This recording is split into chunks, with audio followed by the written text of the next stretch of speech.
Hola, soy Susana Distancia. Tengo un superpoder que me ayuda a frenar al COVID-19.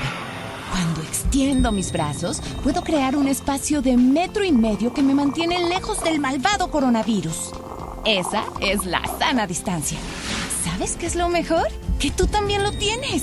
Pero ojo, aunque tenemos que estar separados, unidos y solidarios, saldremos adelante. Porque si te cuidas tú, nos cuidamos todos. Gobierno de México.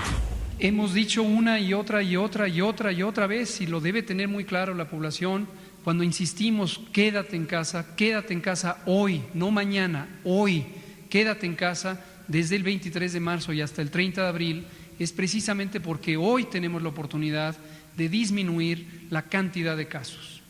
Esta es una enfermedad para la que no existe un tratamiento específico, no existe una vacuna, y la única manera de disminuir la intensidad de la transmisión es quedándonos en casa, manteniéndonos lejos uno de otro físicamente, porque después va a venir la fase 3. La epidemia no se ha acabado y, como hemos dicho también en repetidas ocasiones, debemos estar preparados para una epidemia larga. Entonces, hoy existe la oportunidad, si usted que nos escucha, piense en un ser querido, piense en alguien cercano, cercana, piense en sí mismo, piense en alguien que no conoce, piense en alguien que podría enfermar si usted no hace lo suficiente para disminuir el riesgo, no de usted, sino de todos. Cada uno de nosotros está contribuyendo en la medida en que se mantenga aislado, en la medida en que se lave las manos continuamente, en la medida en que proteja su estornudo tapándose con el antebrazo, en la medida en que si desarrolla síntomas se queda con mayor razón en casa y se queda lejos de todos los que están a su alrededor. Deseablemente puede ponerse un cubrebocas para disminuir los contagios. Entonces sí, no hay duda, lo he dicho todos los días prácticamente, la epidemia, la parte más intensa de la epidemia todavía no ha llegado. En las estimaciones precisamente matemáticas hemos calculado que a finales de abril, prácticamente en la primera semana de mayo, es donde vamos a tener la mayor transmisión. Hola, soy Susana Distancia. Tengo un superpoder que me ayuda a frenar al COVID-19. Cuando extiendo mis brazos, puedo crear un espacio de 1,5 metros que me mantiene lejos del malvado coronavirus. Esa es la sana distancia. ¿Sabes qué es lo mejor? Que tú también lo tienes. Pero ojo, aunque tenemos que estar separados, unidos y solidarios, saldremos adelante. Porque si te cuidas tú, nos cuidamos todos. Gobierno de México. Hemos dicho una y otra vez, y lo debe tener muy claro la población, cuando insistimos, quédate en casa hoy, no mañana, hoy, quédate en casa desde el 23 de marzo y hasta el 30 de abril, es precisamente porque hoy tenemos la oportunidad de disminuir la cantidad de casos. Esta es una enfermedad para la que no existe un tratamiento específico, no existe una vacuna, y la única manera de disminuir la intensidad de la transmisión es quedándonos en casa, manteniéndonos lejos uno de otro físicamente, porque después va a venir la fase 3. La epidemia no se ha acabado y, como hemos dicho también en repetidas ocasiones, debemos estar preparados para una epidemia larga. Entonces, hoy existe la oportunidad, si usted que nos escucha, piense en un ser querido, piense en alguien cercano.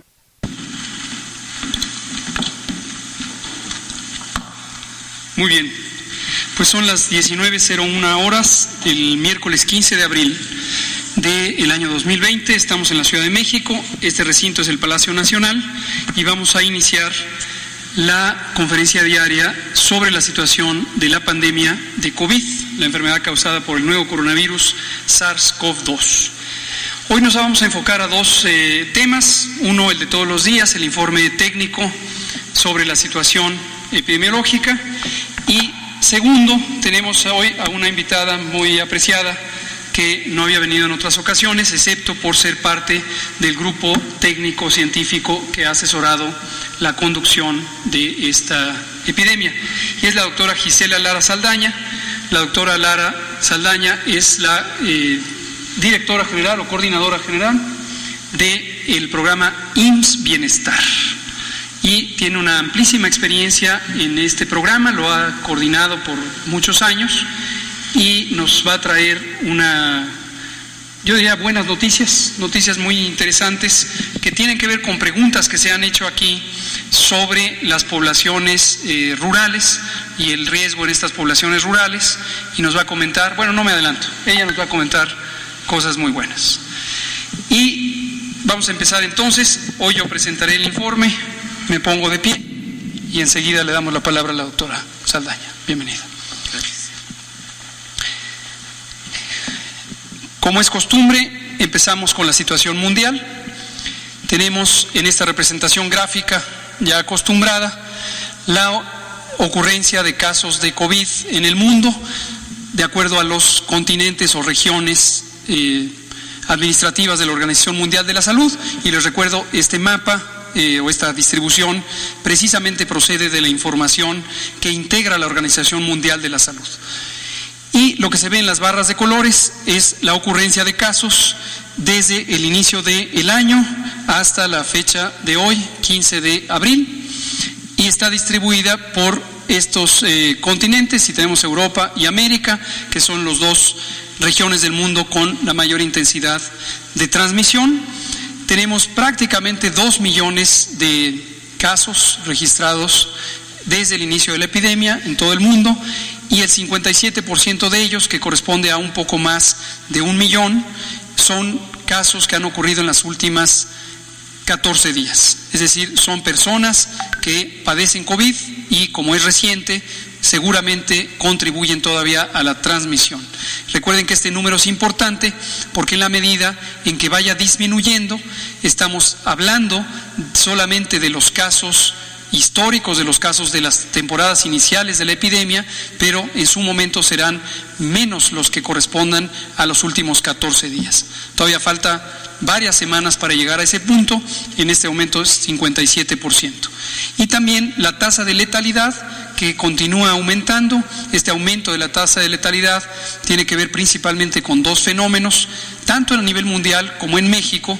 Uno es la propia ocurrencia de muertes que representa el riesgo de morir en las personas que tienen alta probabilidad de complicarse. Ya hemos dicho quiénes son estas personas, lo seguiremos diciendo. Y el otro fenómeno es que hay una enorme cantidad mayoritaria, 80%, de personas que lo que tienen es un COVID leve, la forma leve de COVID, que es una forma que se resuelve de manera espontánea. En la medida en que tenemos enorme cantidad de estos casos, quedan sin registrarse en la mayoría del mundo, y como hemos comentado también, y mañana lo volveremos a detallar, en México, para así considerarlos de manera explícita, utilizamos el método de vigilancia centinela, que nos permite explícitamente reconocer que tenemos casos que no pueden ser contabilizados, no pueden ser identificados de manera directa, pero sí tienen que ser tomados en cuenta cuando se hacen estimaciones. No todos los países usan este método, por lo tanto, en los países que no usan este método se quedan con una impresión reducida de un fenómeno que todos sabemos existe, y es los casos no detectados. La siguiente, por favor. Aquí se ve nuevamente la distribución, pero solamente de los casos en los últimos 14 días.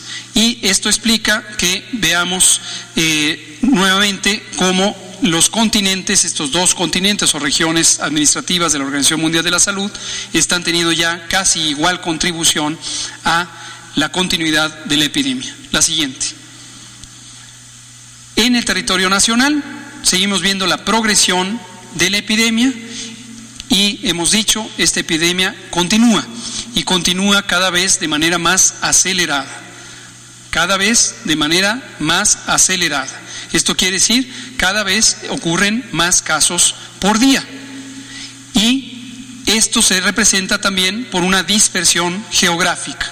Y hoy lo que vemos, que se contrasta por los colores en el mapa, el color verde claro es donde hay pocos casos registrados, de 1 a 50, y en cambio va progresando de 51 a 100, 250, 500, 1000 o 2000, de acuerdo a la escala de colores que se ve ahí en la propia diapositiva. Tenemos estados donde ya tenemos una transmisión muy importante y se han acumulado casos en un número que ya cerca de los 2000. es el caso de la zona metropolitana del Valle de México y las zonas metropolitanas de Guadalajara y de Monterrey. También es el caso de Puebla, la ciudad de Puebla de Los Ángeles, es el caso del municipio Benito Juárez, donde está Cancún, Quintana Roo, es el caso de Culiacán, Sinaloa, y definitivamente es el caso de Tijuana y Mexicali. Aclaro específicamente las metrópolis o las zonas urbanas, porque aunque vemos pintado todo el mapa, en realidad no es una transmisión o una ocurrencia de casos uniforme en todo el territorio de los estados. Hasta el momento, las zonas suburbanas o las zonas rurales no tienen una transmisión muy relevante. Estamos próximos a presentarles, no hoy, pero en fecha muy próxima, un mapa municipal. Y en este mapa municipal se ve con mucha mayor precisión que esta transmisión está focalizada geográficamente focalizada. Esto va a ser relevante para distintas modificaciones de las medidas que hasta el momento hemos tenido y las anunciaremos en su momento. Desafortunadamente, tenemos 449 personas que han perdido la vida por padecer la forma grave de COVID. Esta forma grave es fundamentalmente neumonía o neumonitis, como se le llama al daño pulmonar agudo ocasionado por virus y las distintas complicaciones que esto implica. Se han estudiado ya 42.702 casos que fueron reportados como sospechosos en su momento y que al hacerles la prueba diagnóstica resultaron en 5.847 confirmados y quedaron en el estado de sospechosos, pero ya negativos, 25.138, que se descartó la infección por el coronavirus. La siguiente. Aquí se ve en forma de una gráfica. Esto lo que permite es destacar la proporción numérica: 1.686 casos en la Ciudad de México, 659 en el Estado de México y de manera muy clara en los municipios conurbados del Valle de México, no en el resto del territorio de esta entidad federativa. Baja California, lo mismo, es fundamentalmente las ciudades de Mexicali y sobre todo Tijuana y el resto de los estados. La siguiente. Cuando lo vemos por incidencia, incidencia es una medida que nos permite comparar entre poblaciones de distinto tamaño. Es esperable que donde hay mayor cantidad de personas, hay mayor cantidad de casos. Entonces uno no puede comparar de manera equilibrada una ciudad con cerca de 9 millones de personas, como es la Ciudad de México, con alguna ciudad que tuviera, por ejemplo, 1.200.000 personas. Pero para poder hacer una comparación equilibrada, uno divide la cantidad de casos que se presentan en cada una de las dos ciudades, o 3 o 5, o todas las que se quiera comparar, por el número de habitantes. Y esa medida se llama proporción de incidencia o incidencia acumulada, y es lo que se representa aquí en este mapa, de acuerdo a distintas intensidades del color verde. Nuevamente vemos a la Ciudad de México, vemos a el estado de Quintana Roo por el municipio de Benito Juárez, vemos a Baja California Sur principalmente por La Paz y la zona de Tijuana y Mexicali. La siguiente. Misma información, pero en este caso de manera gráfica, para ilustrarlo. Baja California Sur, que es un estado con relativamente poca población, tiene una importante incidencia, a pesar de tener pocos casos, relativo a su población, representa una incidencia que es la mayor en este momento. Quede claro que esto va cambiando. No quiere decir que de manera definitiva una entidad federativa que ocupa los primeros lugares de incidencia necesariamente seguirá siendo la primera siempre. Esto cambia de acuerdo a la intensidad de la transmisión de los otros estados y del estado mismo. La siguiente. Aquí lo que vemos, y nos interesa siempre destacarlo, es la distribución de casos graves que están en las barras amarillas con casos leves que están en las barras verdes. Hemos quitado ya, lo habrán notado desde hace unos 6 días, aquel diagrama de círculo o de pastel que tenía la proporción de graves y la proporción de leves, y dejamos muy claro por qué lo hicimos, porque en el momento en que entró la vigilancia Centinela, estamos perfectamente conscientes que no tenemos un registro directo de una proporción importante de los casos leves. Y en cambio de los casos graves, esto creo que no ha terminado de quedar claro, todos los casos que son graves, y grave se define como que necesita hospitalización y se hospitaliza, incluyendo quienes se hospitalizan en áreas críticas, la terapia intensiva, y también quienes desafortunadamente pierden la vida, son observados, registrados y analizados por laboratorio directamente. Ahí no hay que hacer ajuste alguno por el método Centinela, ahí no aplica la vigilancia Centinela. Pero en los casos leves, que son la gran mayoría, sí, como no son medibles de manera directa, sí hacemos la vigilancia Centinela. Si tomáramos la distribución solamente de los casos confirmados, que son estos 5.847, tendríamos una estimación desproporcionada que haría parecer como que crecientemente tenemos más y más casos graves en comparación con los leves, cosa que no es el caso. Cada jueves estaremos anunciando las estimaciones de la vigilancia Centinela, como lo hicimos inicialmente el jueves anterior.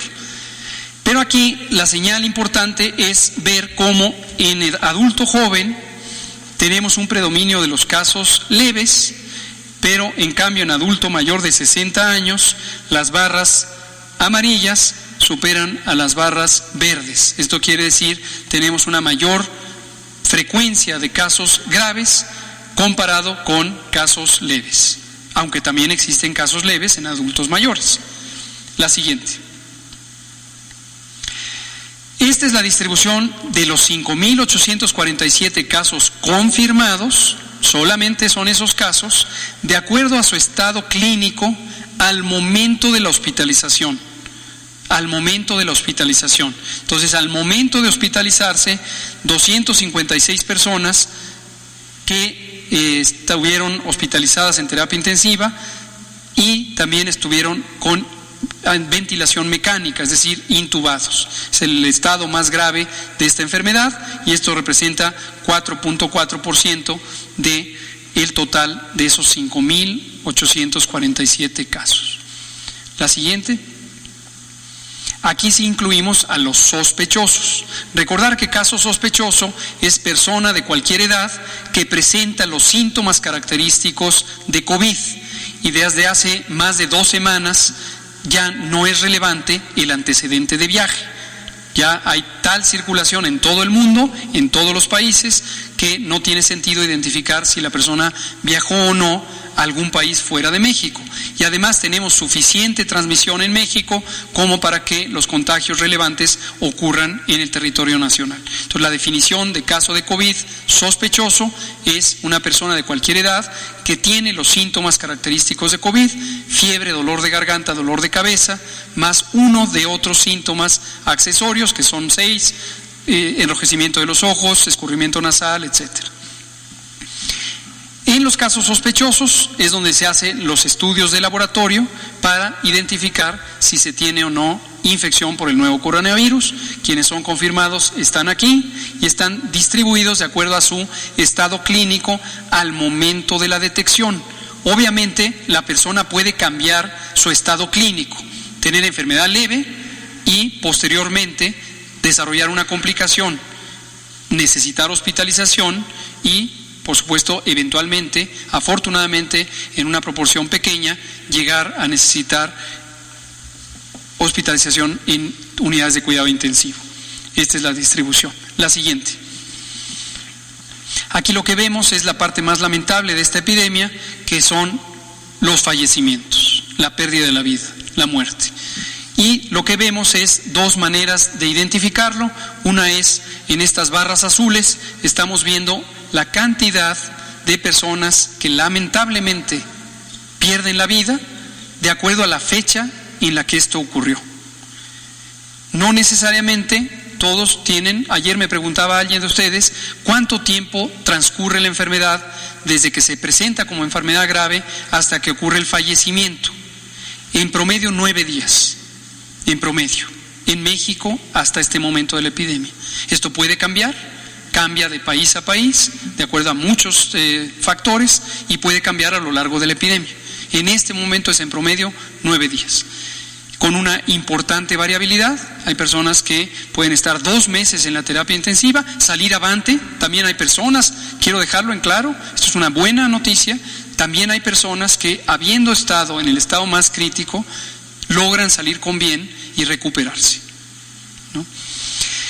Y lo que vemos aquí es la cantidad de personas que han ido perdiendo la vida a lo largo de este tiempo, y son las que ya mencionamos, casi 450, son 449 que se ven representadas en esta gráfica de acuerdo a esta línea de color negro. Y noté que algunas personas, de acuerdo a sus comunicaciones en las redes sociales, estaban confundidas respecto a por qué, si de un día para otro aparecían pocas personas que habían perdido la vida en las últimas 24 horas, el cambio de día a día era mayor. Concretamente había un ejemplo del cambio entre anteayer y ayer, donde hubo más de 120 defunciones, fueron como 47, si no recuerdo mal, que ocurrieron de un día para otro. Y sin embargo, la barra ayer estaba en 6 muertes. ¿Cuál es la razón? No es un error de la presentación ni de los cálculos. Lo que estamos representando aquí es de acuerdo a la fecha de la defunción, pero la suma de nuevas defunciones que presentamos todos los días depende también del momento de la confirmación por laboratorio. Entonces puede ser que hoy se tomó la muestra, mañana no está aún el resultado y está en la noche de mañana, entrará al registro hasta pasado mañana. Entonces, por esa razón, no debemos tener la expectativa de que estas barras coincidan con el aumento en este número de defunciones que ocurren todos los días. La siguiente. Esto es importante para recordar cuáles son las condiciones de salud o de enfermedad existentes en personas que desafortunadamente presentan complicaciones de COVID y tienen una mayor probabilidad de morir comparados con personas que no tengan estas características. Y lo recordamos cada día: adultos mayores de 60 años, y el riesgo va aumentando prácticamente por cada 5 años de edad a partir de los 60. Segundo, mujeres embarazadas, tengámoslo muy presente, mujeres embarazadas, y también personas que padezcan estas enfermedades crónicas. Y no perder de vista que en México tenemos una altísima, muy alta frecuencia o prevalencia de estas enfermedades. Esto quiere decir que un porcentaje muy significativo de la población mexicana tiene sobre todo las 3 primeras condiciones. En México tenemos casi 35% de personas con hipertensión arterial, 14% de personas con diabetes mellitus y 75% de personas que tienen sobrepeso o bien obesidad, que es una forma más avanzada del sobrepeso. Por supuesto, tenemos también una alta prevalencia de esta enfermedad, que es el tabaquismo, una de las adicciones más frecuentes en México, y otros eventos, otras condiciones de salud. La siguiente, por favor. En esta diapositiva, lo que nos interesa señalar es 3 categorías del riesgo de presentar desenlaces fatales, de acuerdo a la edad solamente, independientemente de que las personas en distintas edades pueden también tener enfermedades crónicas. Y ojo, cuando alguien tiene más de un elemento de riesgo, por ejemplo la edad, y además hipertensión, y además diabetes, y además fuma, y además todo lo demás, va aumentando el riesgo. Entonces, ¿por qué digo esto? Para recordarles a todas y todos quienes nos escuchan que hay que cuidar de manera muy especial a las personas que tienen los factores de riesgo, solo por la edad o solo por las enfermedades, pero si se juntan, con mayor razón tienen mayor riesgo de complicaciones y de desenlaces fatales. Habíamos dicho con gusto que no teníamos una sola persona que hubiera perdido la vida y que tuviera menos de 25 años. Ya tenemos desafortunadamente una persona y muy tristemente fue una niña. ¿Cuál es la razón? Esta niña tenía síndrome de Down. Síndrome de Down es una alteración cromosómica que se presenta con cierta frecuencia en el país y que causa algunos trastornos, incluida la inmunosupresión. Se disminuye la eficiencia del sistema inmune y las personas que tienen síndrome de Down tienen mayor susceptibilidad a las infecciones. Pero además, en el caso de esta niña que muy lamentablemente perdió la vida, tenía una cardiopatía congénita. Entonces tenía dos elementos de riesgo que le hicieron propensa a complicarse. La siguiente. Cuando vemos la letalidad por entidades federativas, vemos importante variación y notamos que la cantidad de defunciones, todas y cada una de ellas muy lamentables, no corresponde con la letalidad. ¿Por qué razón?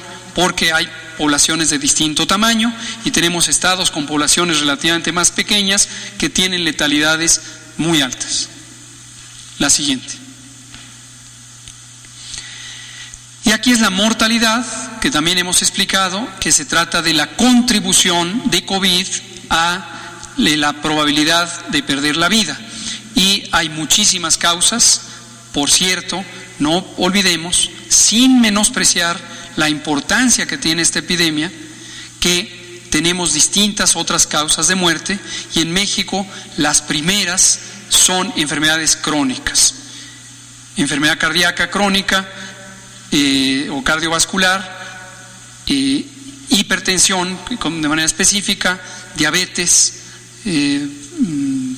insuficiencia hepática, trastornos de enfermedad crónica del hígado, etcétera, etcétera, etcétera. La siguiente. Esta identificación que también traeremos frecuentemente es la proporción o porcentaje de personas que teniendo una enfermedad COVID, parecida a COVID, se encuentran positivas a el virus SARS-CoV-2. Este es el famoso porcentaje de positividad.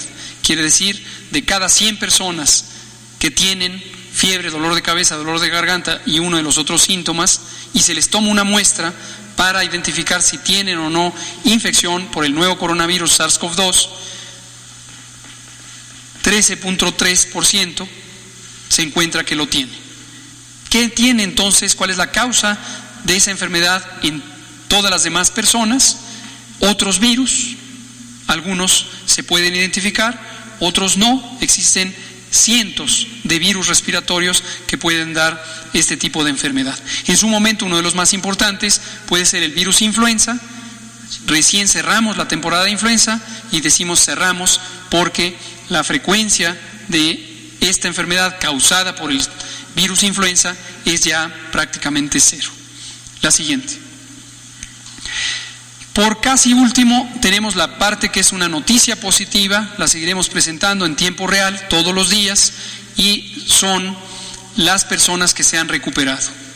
Entonces, de las un poco más de 5,000 personas que han tenido infección por el nuevo coronavirus con COVID, la enfermedad que este virus produce, desde el inicio de la temporada de esta epidemia en México, a partir del 28 de febrero, con el primer caso, tenemos ya 39%, que son 2.282, que se recuperaron. Entonces tuvieron una enfermedad leve o unos pocos enfermedad grave y también se recuperaron de ella, pero la mayoría son personas que tuvieron enfermedad leve y de acuerdo a la fecha de inicio de sus síntomas, estimamos que se han recuperado, porque se mantuvieron con vida al final de su periodo de enfermedad. La siguiente. Penúltima, los casos sospechosos, que ahí está el mismo número, 11.717. Nos interesa registrarlos. ¿Por qué razón? Por dos razones. Una, porque es la oportunidad de detectar a alguien con enfermedad causada por la infección por el virus SARS-CoV-2, es decir, COVID, Y segundo, porque en sí misma es una señal relevante de vigilancia epidemiológica. Generalmente van en paralelo la frecuencia de casos diarios que son sospechosos con los que se confirman, pero pudiera haber variaciones territoriales entre los distintos entidades federativas. Y la última, la curva epidémica, tanto acumulada, los casos que van presentando, 5.847, y los casos que se van presentando todos y cada uno de los días, y los vamos registrando en esta curva epidémica. Gracias. Doctora Gisela Saldaña. Lara Saldaña. Por favor, gracias.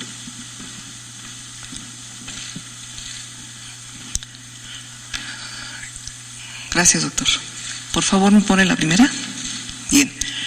Les voy a hablar de IMSS Bienestar. Es un programa del gobierno federal. Tiene 40 años de dar atención a población sin derecho a bienestar en localidades rurales, indígenas, de muy difícil acceso. Estamos en algunos lugares, en localidades de alta y muy alta dispersión, primero, y marginación también. Estamos en 19 entidades federativas. Atendemos a través de 80 hospitales el segundo nivel y de 3.622 unidades el primer nivel. También contamos con unidades médicas móviles, 140 y 184 brigadas de salud.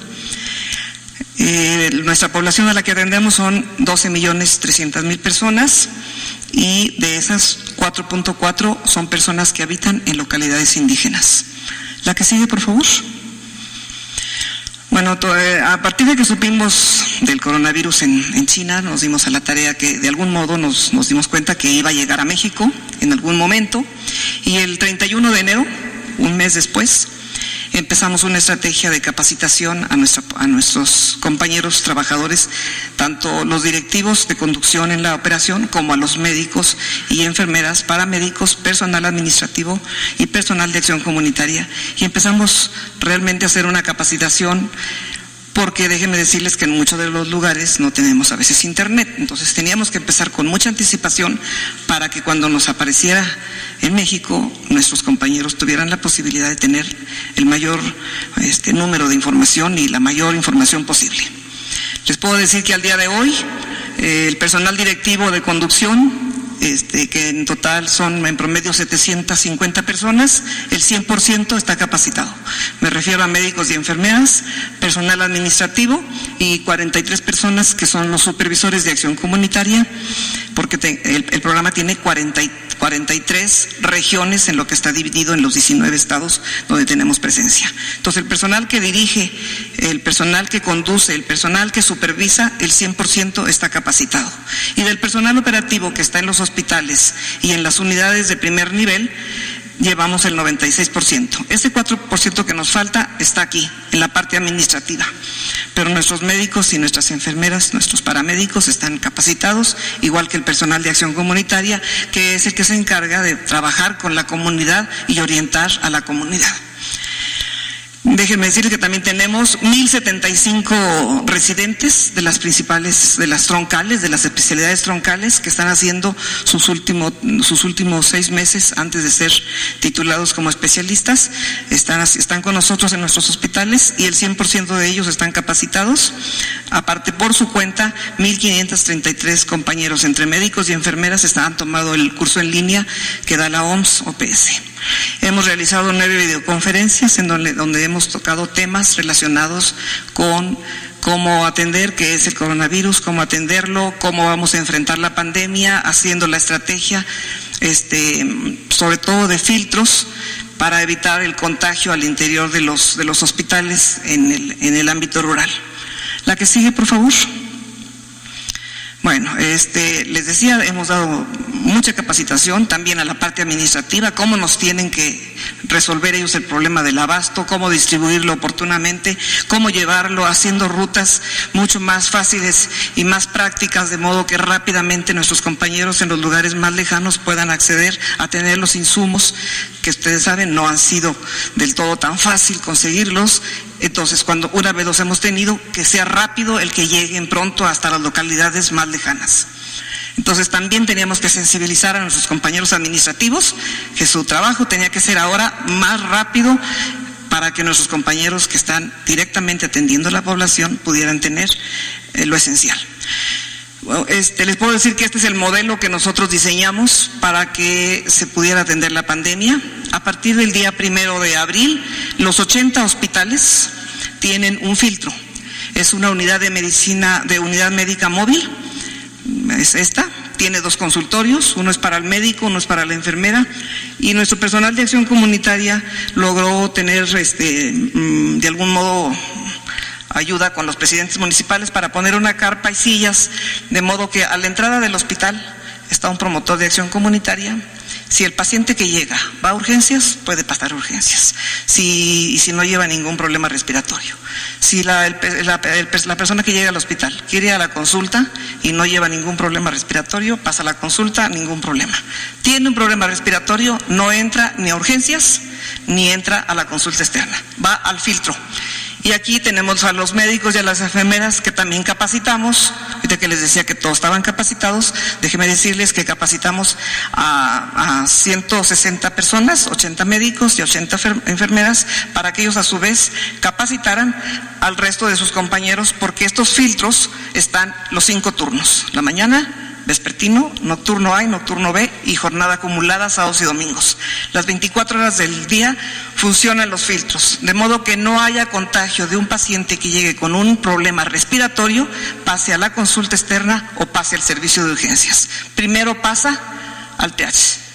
Una vez que el médico ve el caso es leve, le da todas las indicaciones, lo manda a su casa, aislamiento domiciliario. Se le toma, por supuesto, la muestra y se le manda a su casa. Si es leve o es moderado, se le llama al médico especialista, al médico internista, que valore su internamiento.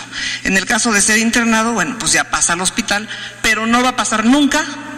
Ahorita en la siguiente, bueno, déjenme decirles antes de pasar a la siguiente, que lo ubicamos en 4 cubículos. En promedio todos nuestros hospitales van a tener entre 8 y 12 camas especiales para COVID.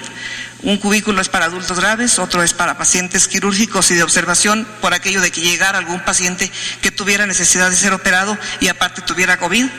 Un tercer cubículo para pacientes obstétricas y un cuarto cubículo para pacientes pediátricos. ¿La que sigue? Por favor. Bueno, aquí el señor presidente nos acompañó en Tlaxiaco a inaugurar el hospital, y ahí se le mostró porque ese día también se inauguró de algún modo todas las unidades móviles, el triage, se le explicó el modelo de cómo lo íbamos a hacer, y bueno, ahí lo está viendo. La que sigue, por favor. Ahí le explica el médico. Bueno, esto es justo la reconversión de hospitales que hicimos. Pusimos el triage, la unidad médica móvil aquí, de modo que el paciente entra al hospital, aquí está el filtro sanitario. Si el paciente viene a otra cosa, a la consulta externa, que no traiga problema respiratorio, entra a la consulta, o si no, entra al servicio de urgencias. Si trae un problema respiratorio, se viene derecho hasta el triage, de modo que no toca el resto del hospital, para que las personas que estén ahí no se contaminen. Y de aquí ya, dependiendo del caso, en el caso de ser hospitalizado, ya lo pondríamos en un momento dado en graves o en quirúrgicos, obstétrico o pediátrico. La que sigue, por favor. Al día de hoy, pues esas son las buenas noticias. Casos confirmados, llevamos 7. 4 han tenido que estar hospitalizados. A 2 los hemos manejado a 3 los manejamos de manera ambulatoria, y a 1 ya lo dimos alta sanitaria. A todo el personal que nos llega, que es de salud y que tiene algún síntoma, también se le toma la muestra. Al día de hoy se le han tomado a 55 compañeros y 40 nos han dado ya el resultado. Ninguno positivo, todos negativos. Nos faltan 15 resultados, y les puedo decir que estamos haciendo mucha prevención, y creo que nos está entendiendo. No es lo mismo que en la ciudad. En el campo es más fácil trabajar con las comunidades. Cuando uno les explica los síntomas, los signos, lo entienden. saben que si hay que tener aislamiento, lo tienen, saben que si no hay que salir de casa, no salen, cosa que ustedes saben que aquí en la ciudad pues no hacemos como que del todo mucho caso a veces. Son muy ordenados, entienden, saben lo que eso pasa, ya lo vieron con el H1 y el N1, entonces lo entienden, siempre les recordamos eso. ¿Se acuerdan cuando llegó la H1, N1? Y todo el mundo se acuerda en la comunidad, entonces sí nos están haciendo bastante caso, entienden, y aparte tenemos una red de 315,000 voluntarios que trabajan de manera voluntaria para el programa y nos ayudan en su propia lengua a transmitir los mensajes de las medidas preventivas para evitar los contagios. El primer día tenemos ya una alta sanitaria que les decía, fue un masculino de 54 años, obeso, el manejo fue ambulatorio, le dimos seguimiento al caso y a todos se les tomó muestra y todos salieron negativos. Y ya se dio una alta sanitaria. Estos dos que están aquí ambulatorios, en 2 días más cumplen 14, 15 días y creo que ya vamos a poderlos también dar de alta sanitaria. Diario se les visita por un médico de que no tenga signos de alarma y va bien. La que sigue, por favor. Bueno, pues estas son las estrategias. Les decía que tenemos estrategias muy fuertes de acción comunitaria. Trabajamos mucho con la población, trabajamos con el INPI, hemos dado 2,172 mensajes transmitidos a través de 110 radiodifusoras locales en sus propias lenguas. Hemos trabajado en promedio con 26 lenguas, en donde les decimos qué es el COVID, cómo se transmite, cómo es el lavado de manos, cuáles son los síntomas, cuáles son los signos, en sus propias lenguas. Entonces, esto nos ha servido para que toda la población, aunque no hable español, sepa qué está pasando con el coronavirus, con el COVID-19. ¿A qué sigue? Bueno, también entre las estrategias les hemos enseñado a cómo hacer el alcohol gel y ellos de algún modo también han hecho cubrebocas para ellos mismos. Les hemos dicho que cuando tienen un paciente con probable COVID, porque le tomamos la muestra y lo mandamos a aislamiento domiciliario, sabemos que tiene que traer el cubrebocas, pero también los demás de la familia, y ellos mismos hacen sus cubrebocas y son muy disciplinados. También entre las estrategias que hemos hecho, bueno, orientamos a los grupos voluntarios, que a su vez ellos nos ayudan a transmitir la información a las familias. Hemos hecho cerca de 6,000 sesiones educativas con no más de 10 personas, guardando la sana distancia. La que sigue. Bueno, estos son, les decía que 22 meses en lenguas indígenas, en escrito y en audio. Esto es una que está en maya. La traducción fue realizada por el Instituto de Desarrollo de la Cultura Maya. Los dos están en maya y también tenemos, creo que, 2 mensajes audio, si los pudieran poner. Kultukultale le viruso kutal tile balchebo ikilumachal mingmakobo wabeishan kuya alale tile ikkutalo helbishkut. Y el otro es en otomí. Mojar, enjabonar, frotar, frotar, frotar, enjuagar y secar. Padius ya riatege, Seguro Social narikisanario, ura gobierno unirio para itueterio ni guaitugan ni isagüe. Noreyagan coronavirus, tiniran reario lero ario le y alorio le. Acá inan unirio, kikanario tintutani lanilla. Bueno, como ven, trabajamos muy cerca con el INPI, que nos ayuda de acuerdo a sus radiodifusoras a transmitir en sus propias lenguas, y le estamos dando información a la población, y yo creo que ese es el éxito, en donde la población se compromete mucho, trabaja para sí misma, trabaja para su familia y trabaja para su comunidad. No somos así como por acá que nomás yo, allá se enferma uno y sabe que la comunidad se puede enfermar, y como sabe que viven tan lejos y que si alguien se complica es muy difícil traerlo a un lugar que tenga una mejor resolución del hospital, se saben cuidar y todos participan bastante bien. Muchas gracias. Gracias, doctora Gisela Lara. Vamos a comentar un tercer punto, si me pone lo de el trabajo. Las medidas de mitigación comunitaria son medidas masivas, lo hemos dicho, que requieren que las personas se mantengan fuera del espacio público, y esto lo hemos dicho de manera muy simple con una frase: quédate en casa. Pero para que las personas se puedan quedar en casa, tienen que tener las condiciones favorables a ello. Ya hemos dicho también desde el principio que estamos conscientes que en México la mitad de la población vive al día, no tiene capacidad de ahorro porque tenemos un país con una enorme y muy ofensiva desigualdad en la distribución de la riqueza a lo largo de muchos años. Sin embargo, las personas que no viven al día porque tienen afortunadamente la oportunidad de un empleo estable, pueden, por ejemplo, trabajar en empresas privadas. Y esas personas van a tener la posibilidad de quedarse en casa solamente si las empresas en las que trabajan colaboran con las disposiciones sanitarias que son para el beneficio de todas y todos en este país.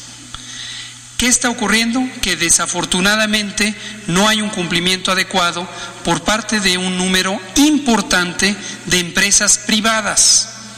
Entonces, no es culpa de los trabajadoras y trabajadores, sino que sus empleadores no están acatando una medida que es de orden general y es una disposición extraordinaria, sumamente importante para el bienestar y la protección de todas y todos. Por eso hoy traemos esta información, para que sepan lo que está ocurriendo. Lo que vemos es que a través de operativos de inspecciones federales del trabajo y denuncias que han ocurrido a la Procuraduría de Defensa del Trabajo, identificamos lo siguiente. Del 3 al 14 de abril, que es esta primera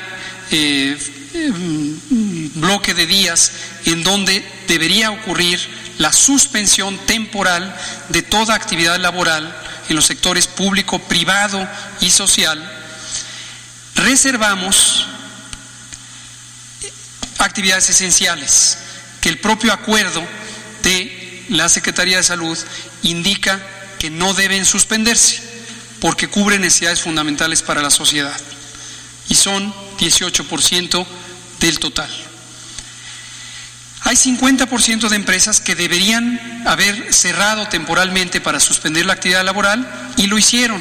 Muchas gracias a todos y todas estas personas que tienen una actividad empresarial y que cooperaron para el beneficio de toda la población mexicana, incluidos ustedes, por supuesto.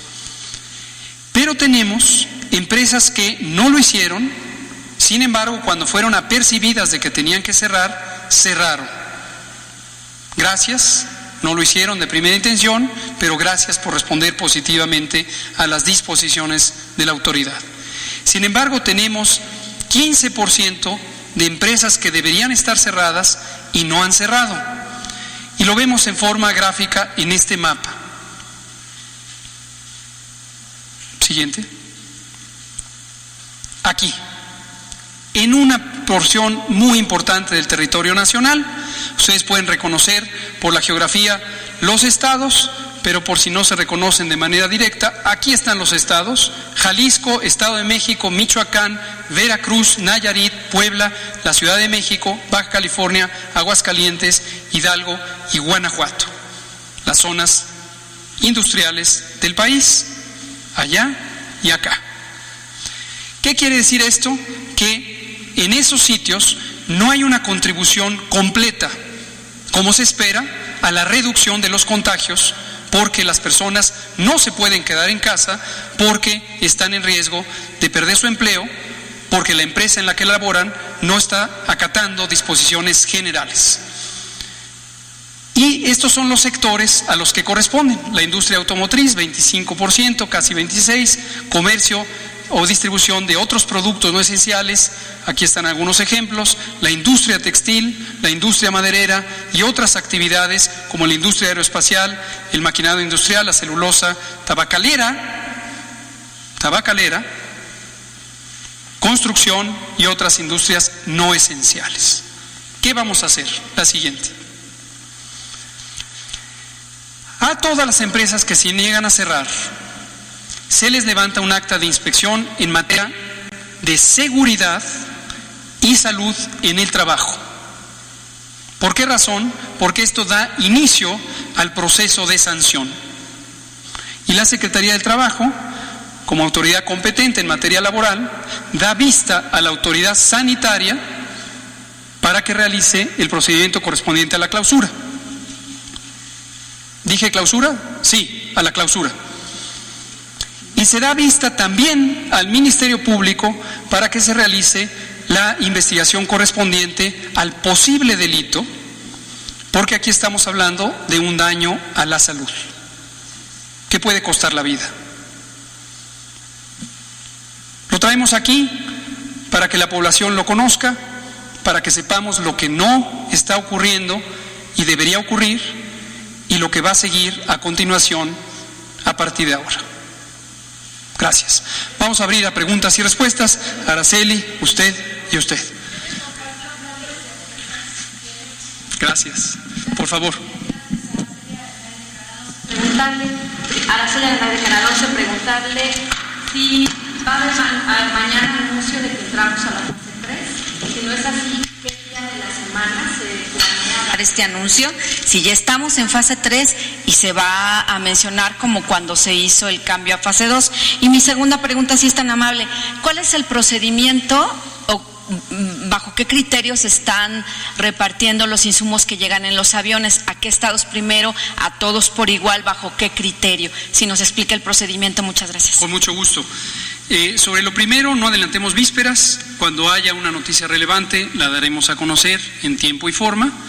Sobre lo segundo, los criterios dependen de la necesidad y hay varios criterios indirectos, como el tamaño de la población, la cantidad de unidades de salud, la cantidad de pacientes que se estima de acuerdo a el número de camas o consultas. Esto es información que conocemos por los estados.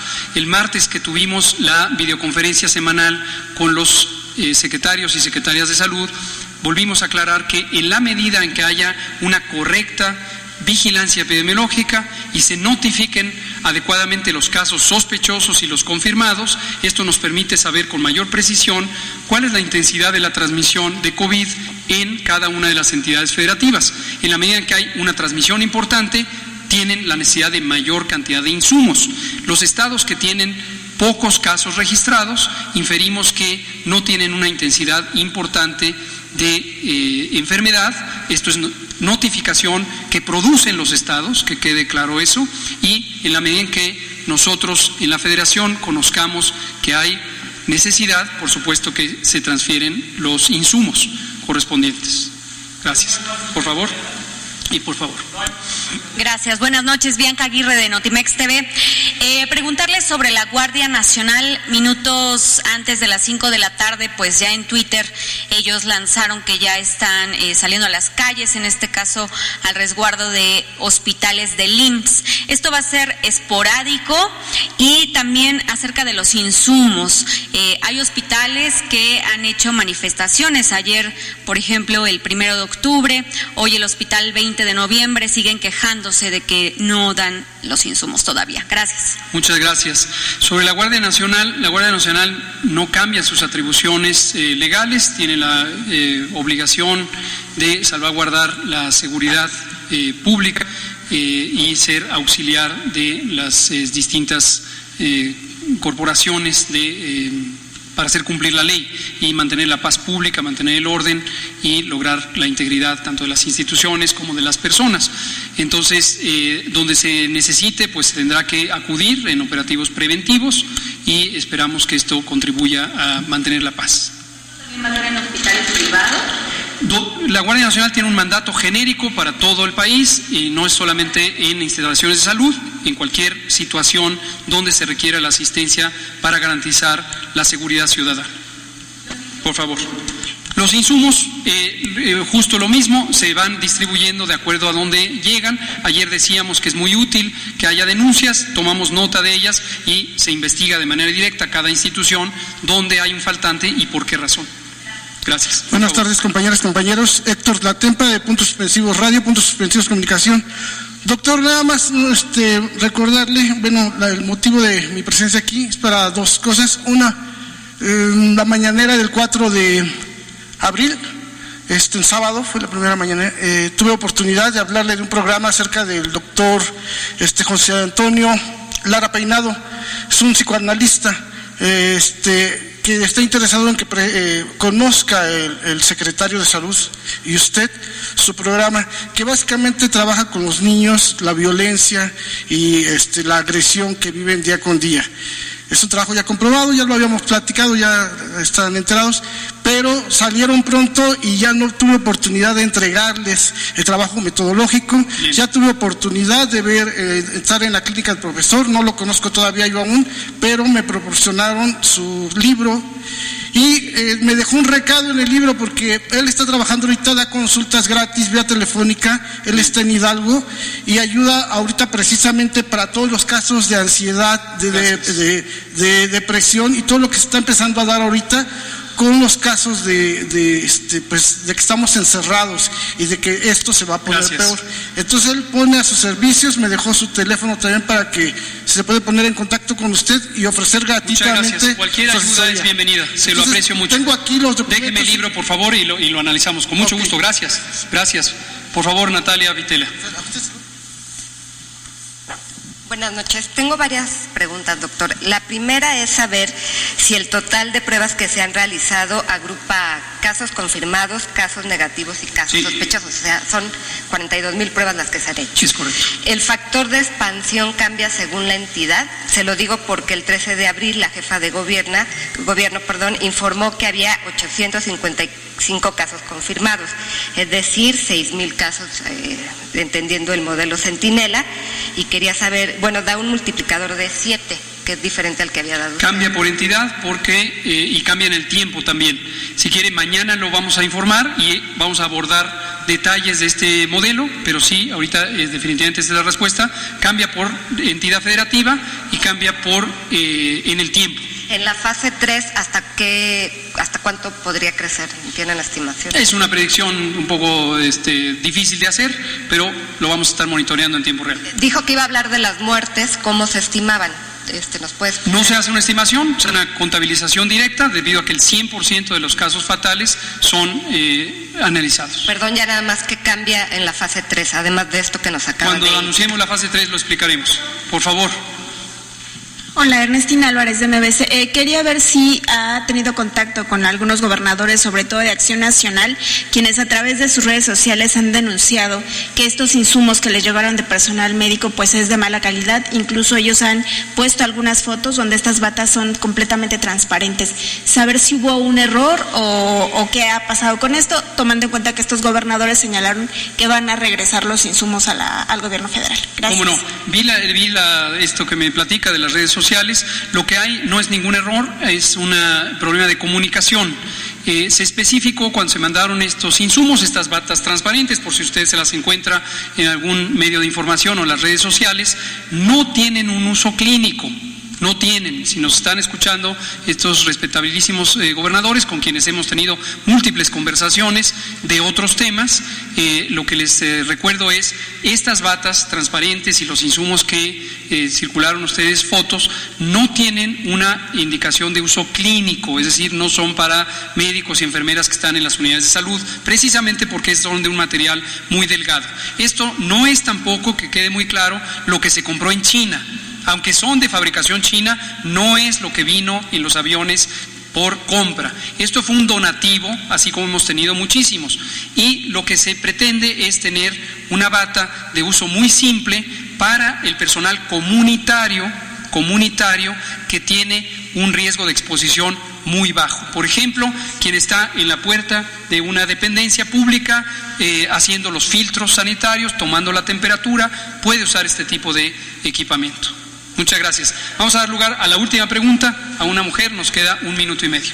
Muchas gracias, doctor. Nurit Martínez, del periódico El Sol de México.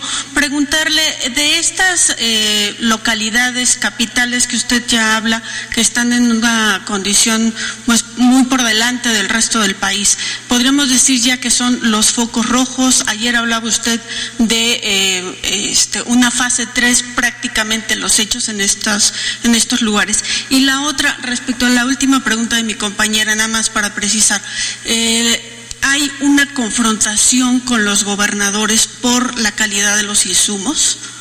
Gracias por sus preguntas. Retomo sobre la segunda porque conecta con lo que platicó su compañera. No hay confrontación alguna con ningún gobernador por razón alguna. Como hemos dicho siempre, estamos perfectamente dispuestos a escuchar cualquier inquietud que haya sobre este o cualquier otro tema. En este caso estamos hablando de salud, y hemos tenido siempre conversaciones muy afables, muy respetuosas y muy constructivas con todos los gobernadores y las dos gobernadoras, o la gobernadora y la jefa de gobierno. Entonces, en este momento lo que identificamos a partir de la comunicación que ellos hicieron pública, autoidentificándose en un grupo que ellos mismos ya se habían suscrito, es totalmente respetable también que se organicen como consideren más procedente, y en este grupo de gobernadores de Acción Nacional, como se ha denominado al grupo, escuchamos con el mismo respeto que escuchamos a cualquier otra agrupación o a ellos con mayor razón, son la autoridad sanitaria en los estados. Y lo que haremos es aclarar el punto. Espero que esta comunicación pública ayude, pero se hará también de manera más formal. Estos equipos no tienen una utilidad clínica, no fueron enviados para la utilidad clínica, y tampoco es lo que se compró en China con el propósito de dotar de equipos de protección personal. Simplemente es un donativo que tiene utilidad para los servicios comunitarios de bajo riesgo de exposición. Y sobre la primera pregunta, es importante, que bueno que hace esta pregunta. La distribución de la enfermedad COVID es heterogénea, es decir, ocurre en parches. Recordarán que desde enero, cuando presentábamos continuamente la tabla de medidas de control sanitario correspondientes a cada fase, identificábamos que de acuerdo a donde hubiera la transmisión se aplicarían ciertas medidas. Cuando anticipamos en México, que esto es algo relativamente inusual en otros países, anticipamos casi 15 días las medidas de fase 2, preferimos aprovechar la oportunidad de hacer las que se pueden hacer nacionales. Y esto lo anclamos en términos de tiempo a la suspensión anticipada del ciclo escolar, y aprovechamos para lograr una inmovilización masiva y tener la mayor reducción de casos. De aquí en adelante, donde ya tenemos una muy importante diferencia de transmisión, focalizada principalmente en las zonas urbanas y las metropolitanas, definitivamente es deseable que tengan un ritmo diferente. Esto lo comentamos también referido al Valle de México hace casi 4 semanas, y por eso promovimos lo que en su momento fue una iniciativa de la jefa de gobierno y del gobernador Alfredo del Mazo, que tomaron el control de lo que les corresponde, trabajando aliados en un ambiente de colaboración metropolitana. Entonces, ellos, ustedes lo habrán notado, han tenido anticipación de algunas medidas. El cierre de los comercios, por ejemplo, fue un poco más estricto en esta zona de lo que ha sido en el resto del país. Eso es correcto, porque nos permite precisamente segmentar las intervenciones de acuerdo a donde se necesita según la intensidad de transmisión. Muchas gracias, me parece que ahí terminamos. Gracias, nos vemos mañana. Hola, soy Susana a distancia. Tengo un superpoder que me ayuda a frenar al COVID-19. Cuando extiendo mis brazos, puedo crear un espacio de 1,5 metros que me mantiene lejos del malvado coronavirus. Esa es la sana distancia. ¿Sabes qué es lo mejor? Que tú también lo tienes. Pero ojo, aunque tenemos que estar separados, unidos y solidarios, saldremos adelante. Porque si te cuidas tú, nos cuidamos todos. Gobierno de México. Hemos dicho una y otra y otra y otra y otra vez, y lo debe tener muy claro la población, cuando insistimos, quédate en casa hoy, no mañana, hoy, quédate en casa desde el 23 de marzo y hasta el 30 de abril, es precisamente porque hoy tenemos la oportunidad de disminuir la cantidad de casos. Esta es una enfermedad para la que no existe un tratamiento específico, no existe una vacuna, y la única manera de disminuir la intensidad de la transmisión es quedándonos en casa, manteniéndonos lejos uno de otro físicamente, porque después va a venir la fase 3. La epidemia no se ha acabado, y como hemos dicho también en repetidas ocasiones, debemos estar preparados para una epidemia larga. Entonces, hoy existe la oportunidad, si usted que nos escucha, piense en un ser querido, piense en alguien cercano, cercana, piense en sí mismo, piense en alguien que no conoce, piense en alguien que podría enfermar si usted no hace lo suficiente para disminuir el riesgo no de usted, sino de todos. Cada uno de nosotros está contribuyendo en la medida en que se mantenga aislado, en la medida en que se lave las manos continuamente, en la medida en que proteja su estornudo tapándose con el antebrazo, en la medida en que si desarrolla síntomas se queda con mayor razón en casa y se queda lejos de todos los que están a su alrededor. Deseablemente puede ponerse un cubrebocas para disminuir los contagios. Entonces sí, no hay duda, lo he dicho todos los días prácticamente, la epidemia, la parte más intensa de la epidemia todavía no ha llegado. En las estimaciones precisamente matemáticas hemos calculado que a finales de abril, prácticamente en la primera semana de mayo, es donde vamos a tener la mayor transmisión.